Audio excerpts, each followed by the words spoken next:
ko naman kasi gagawin yun. Panata ko kasi yung kailangan gawin ko. Kahit na mahirap, kahit na medyo may kinakabahan ka, okay lang. Basta't masunod ko yung panata ko.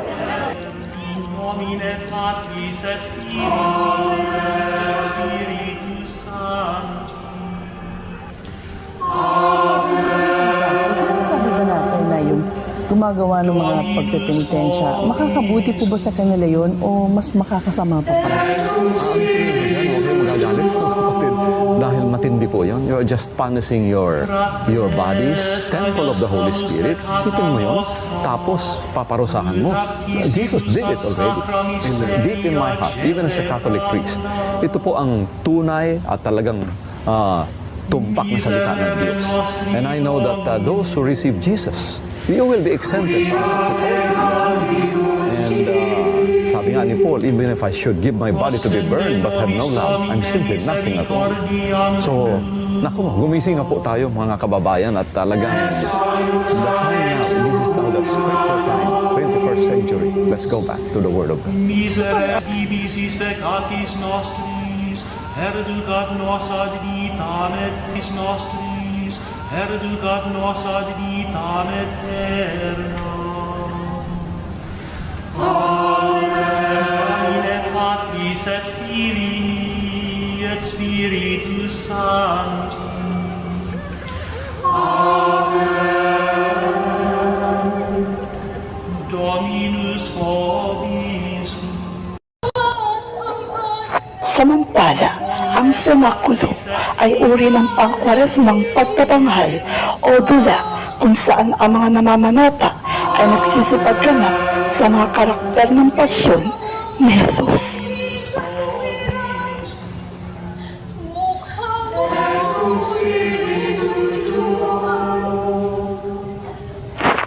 Sa kanilang makukulay na kasuotan at may inam na pag-arte, ang mga senakulo ay karaniwang itinatanghal sa mga lalawigan ng mga samahang lumilibot pa sa mga bayang-bayan upang magdaos ng pagsasadula tuwing Kwaresma na walang kabayarang hinihingi bilang debosyon. Ang salitang senakulo ay nagmula sa salitang Latin na senaculum na nangangahulugang hapunan. Kung bakit ito tinawag na senakulo ng mga Pilipino ay hindi nababatid, subalit maaaring maging tampok na tagpo sa madulaang ito ang huling hapunan ni Jesus hanggang sa kanyang kamatayan. Ang tradisyong ito ay nagsimula sa Pilipinas noong taong 1904 sa Baryo Dayat na ngayon Cainta sa lalawigan ng Rizal. Pinaniniwalaang nag-umpisa ito na minsan nagtayo sila ng krus sa bakanteng lote upang ipakwil ang masasamang espiritu ng kakatuwang halimuyak ang umano'y lumukob mula dito. Nooy napagdesisyonan ng mga tao na magpadaos ng mga senakulo kada taon hanggang sa ang dulaan ay lumaganap sa sangkapuluan. Hindi tulad ng mga penitensya kung saan ang mga nagsisipagganap ay lumilipot sa mga kalsada, ang senakulo ay ginaganap lamang sa entablado at matagal na pinaghahandaan ng mga namamanata na karaniwan ay nagdedebosyon bilang pasasalamat sa mga tinugon na dasal tulad na lamang ng paggaling sa malalalang karamdaman. Patris et Filii et Spiritus Sancti. Amen. In nomine Patris et Filii et Spiritus Sancti. Maaaring idaos sa mga kapilya, simbahan o pamayanan, ang Via Crucis o Istasyon ng Cruz ay panataring nilalahukan ng mga Pilipino tuwing Kwaresma. Fratres, agnus famus peccata nostra, ut actissimus ad sacra mysteria celebranda. Miserere nostri Domine, quia peccavimus tibi, tinatawag ding daan ng krus. Ginugunita ng mga relihiyoso ang mga tinaak na landas ni Jesus patungong Kalbaryo na ang mabigat